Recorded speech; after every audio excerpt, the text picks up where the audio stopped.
The air was growing very warm again, and the hobbits ran about for a while on the grass, as he told them. Then they lay basking in the sun with the delight of those that have been wafted suddenly from bitter winter to a friendly cloud, or of people that, after being long ill and bedridden, wake one day to find that they are unexpectedly well, and the day is again full of promise. By the time that Tom returned they were feeling strong and hungry. He reappeared, hat first, over the brow of the hill, and behind him came in an obedient line 6 ponies, their own 5 and one more. The last was plainly old Fatty Lumpkin. He was larger, stronger, fatter, and older than their own ponies. Mary, to whom the others had belonged, had not in fact given them any such names, but they answered to the new names that Tom had given them for the rest of their lives. Tom called them one by one, and they climbed over the brow and stood in a line. Then Tom bowed to the hobbits. "Here are your ponies now," he said. "They've more sense in some ways than you wandering hobbits have, more sense in their noses. For they sniff danger ahead which you walk right into, and if they run to save themselves, then they run the right way. You must forgive them all, for though their hearts are faithful, two-faced fear of Barrow-wights is not what they were made for. See, here they come again, bringing all their burdens." Merry Sam and Pippin now clothed themselves in spare garments from their packs, and they soon felt too hot, for they were obliged to put on some of the thicker and warmer things that they had brought against the oncoming of winter. "Where does that other old animal, that Fatty Lumpkin, come from?" asked Frodo. "He's mine," said Tom, "my four-legged friend, though I seldom ride him, and he wanders often far, free upon the hillsides. When your ponies stayed with me they got to know my Lumpkin, and they smelt him in the night and quickly ran to meet him. I thought he'd look for them, and with his words of wisdom, take all their fear away. But now, my jolly Lumpkin, old Tom's going to ride. Hey, he's coming with you, just to set you on the road, so he needs a pony. For you cannot easily talk to hobbits that are riding, when you are on your own legs trying to trot beside them." The hobbits were delighted to hear this, and thanked Tom many times, but he laughed and said that they were so good at losing themselves that he would not feel happy till he had seen them safe over the borders of his land. "I've got things to do," he said, "my making and my singing, my talking and my walking, and my watching of the country. Tom can't be always near to open doors and willow cracks. Tom has his house to mind, and Goldberry is waiting." It was still fairly early by the sun, something between 9 and 10, and the hobbits turned their minds to food. Their last meal had been lunch beside the Standing Stone the day before. They breakfasted now off the remainder of Tom's provisions meant for their supper, with additions that Tom had brought with him. It was not a large meal, considering hobbits and the circumstances, but they felt much better for it. While they were eating, Tom went up to the mound and looked through the treasures. Most of these he made into a pile that glistened and sparkled on the grass. He bade them lie there, free to all finders, birds, beasts, elves or men, and all kindly creatures. For so the spell of the mound should be broken and scattered, and no wight ever come back to it. He chose for himself from the pile a brooch set with blue stones, many shaded like flax flowers or the wings of blue butterflies. He looked long at it, as if stirred by some memory, shaking his head and saying at last, "Here is a pretty toy for Tom and for his lady. Fair was she who long ago wore this on her shoulder. Goldberry shall wear it now, and we will not forget her." For each of the hobbits he chose a dagger, long, leaf-shaped and keen, of marvelous workmanship, damasked with serpent forms in red and gold.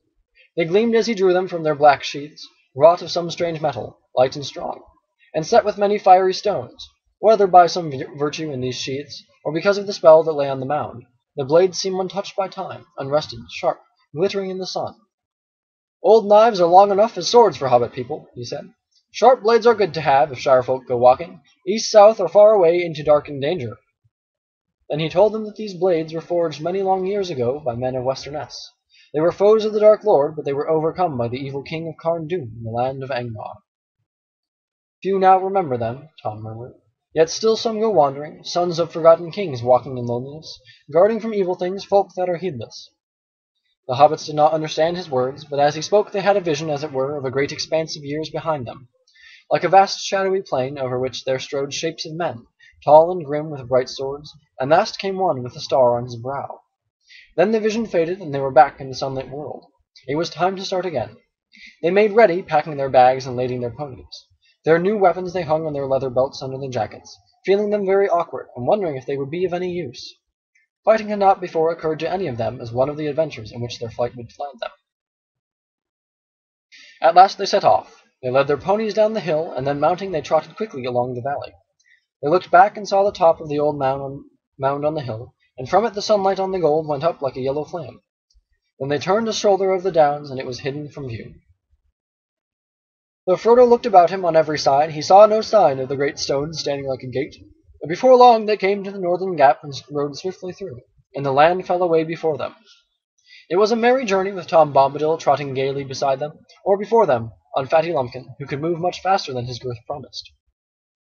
Tom sang most of the time, but it was chiefly nonsense, or else perhaps a strange language unknown to the hobbits, an ancient language whose words were mainly those of wonder and delight. They went forward steadily, but they soon saw that the road was further away than they had imagined. Even without a fog, their sleep at midday would have prevented them from reaching it until after nightfall on the day before. The dark line they had seen was not a line of trees, but a line of bushes growing on the edge of a deep dike, with a steep wall on the further side. Tom said that it had once been the boundary of a kingdom, but a very long time ago. He seemed to remember something sad about it, and would not say much. They climbed down and out of the dike and through a gap in the wall, and then Tom turned due north, for they had been bearing somewhat to the west.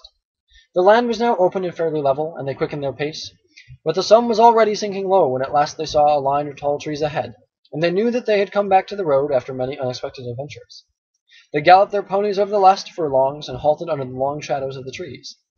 They were on the top of a sloping bank, and the road, now dim as evening drew on, wound away below them. At this point it ran nearly from southwest to northeast, and on their right it fell quickly down into a wide hollow. It was rutted and bore many signs of the recent heavy rain, but there were pools and potholes full of water. They rode down the bank and looked up and down. There was nothing to be seen. "Well, here we are again at last," said Frodo. "I suppose we haven't lost more than 2 days by my short cut through the forest. But perhaps the delay will prove useful. It may have put them off our trail." The others looked at him. The shadow of the fear of the Black Riders came suddenly over them again. Ever since they had entered the forest, they had thought chiefly of getting back to the road. Only now, when it lay beneath their feet, did they remember the danger which pursued them, and was more likely than likely to be lying in wait for them upon the road itself. They looked anxiously back towards the setting sun, but the road was brown and empty. "Do you think," asked Pippin hesitantly, "do you think we may be pursued tonight?" "No, I hope not," answered Tom Bombadil, "nor perhaps the next day. But do not trust my guess, for I cannot tell for certain. Out east my knowledge fails. Tom is no master of riders from the Black Land far beyond his country." All the same, the hobbits wished he was coming with them. They felt that he would know how to deal with Black Riders if anyone did. They would soon now be going forward into lands wholly strange to them, and beyond all but the most vague and distant legends of the Shire, and in the gathering twilight they longed for home. A deep loneliness and sense of loss was on them.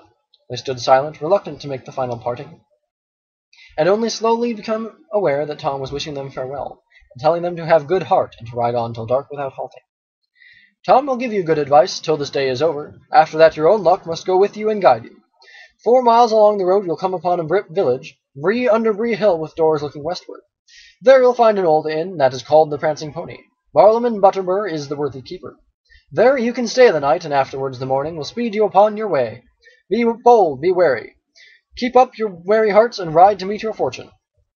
They begged him to come at least as far as the inn and drink once more with them, but he laughed and refused, saying, "Tom's country ends here. He will not pass the borders. Tom has his house to mind, and Goldberry is waiting." Then he turned, tossed up his hat, leaped up on Lumpkin's back, and rode up over the bank and away singing into the dusk. The hobbits climbed up and watched him until he was out of sight. "I am sorry to take leave of Master Bombadil," said Sam. "He's a caution and no mistake. I reckon we may go a good deal further and see naught better nor queerer. But I won't deny I'll be glad to see this prancing pony he spoke of. I hope it'll be like the Green Dragon way back home. What sort of folk are they in Bree?" "There are hobbits in Bree," said Mary, "as well as big folk. I dare say it will be homelike enough. The pony is a good inn by all accounts. My people ride out there now and again." "It may be all we could wish," said Frodo, "but it is outside the Shire all the same. Don't make yourselves too much at home. Please remember, all of you, that the name of Baggins must not be mentioned. I am Mr. Underhill, if any name must be given." They now mounted their ponies and rode off silently into the evening. Darkness came down quickly as they plodded slowly downhill and up again, until at last they saw lights twinkling some distance ahead. Before them rose Bree Hill barring the way, a dark mass against misty stars, and under its western flank nestled a large village. Towards it they now hurried, desiring only to find a fire, and a door between them and the night.